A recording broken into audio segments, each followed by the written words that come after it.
Во вториот квартал од 2022 година, БДП-то во Македонија се зголеми за 2,8% на годишна основа и е под очекуваниот.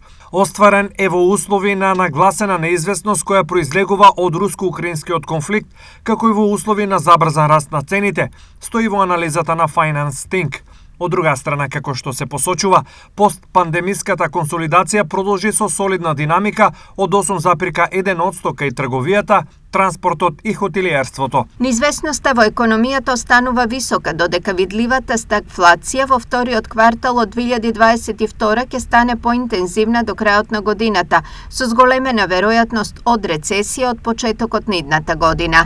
Се вели во анализата на Finance Think.